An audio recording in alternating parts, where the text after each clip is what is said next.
అనుమానాలతో exam రద్దు చేయలేం. Group 1 పై high court single judge తీర్పును కొట్టేసిన డివిజన్ బెంచ్. ఎగ్జామ్స్ నిర్వహణ రూల్స్ మేరకే జరిగిందని వెల్లడి. 263 మంది గ్రూప్ 1 అభ్యర్థులకు లైన్ క్లియర్. కుట్రలు ఛేదించి గెలిచాం. CM Revanth Reddy. Group 1 exams ప్రక్రియపై హైకోర్టులో సాగిన న్యాయ పోరాటానికి గురువారం తెరపడింది. గ్రూప్ 1 పరీక్షల్లో అవకతవకలు, అక్రమాలు జరిగాయంటూ హైకోర్టు సింగిల్ జడ్జి ఇచ్చిన తీర్పును డివిజన్ బెంచ్ రద్దు చేసింది. 100% ప్రభుత్వం నెగ్గించుకునే పనే చేస్తుంది. ఇప్పుడు గ్రూప్ 1 సంబంధించి ప్రశ్నపత్రాలు లీక్ అయినాయి.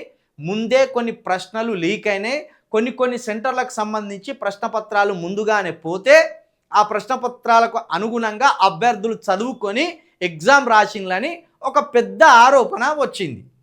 అందుకు సంబంధించి కొన్ని కాలేజీలకు సంబంధించి కాలేజీ సెంటర్లకు సంబంధించి ఆరోపణలు కూడా వచ్చినాయి. అదేవిధంగా ఇందులో కొందరు మాజీ మంత్రులకు సంబంధించి లేకపోతే కొందరు తాజా మంత్రులకు సంబంధించిన ఆ బంధువులు కూడా ఈ పేపర్ లీక్కి సంబంధించిన దాంట్లో ఎగ్జామ్ రాసి వాళ్ళు జాబులు తెచ్చుకున్నారు. కాబట్టి ఈ గ్రూప్ 1 ఏదైతే ఎగ్జామ్ ఉన్నదో దాన్ని రద్దు చేసి మళ్ళీ ఫ్రెష్గా ఎగ్జామ్ కండక్ట్ చేయండి అని నిరసనలు చేసిండ్రు, ఆరోపణలు చేసిండ్రు. గ్రూప్ 1 అభ్యర్థులే చేసిండ్రు ఆరోపణ, బయటోళ్ళు కాదు, లేకపోతే ఇతర ప్రతిపక్షాలు కాదు.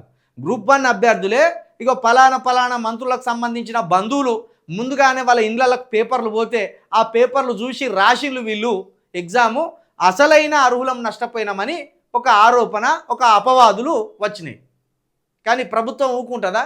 అట్లా రద్దు చేసి మళ్ళీ ఎగ్జామ్ పెడితే ఖచ్చితంగా ప్రభుత్వం ఓడిపోయినట్టు తీసుకుంటుంది.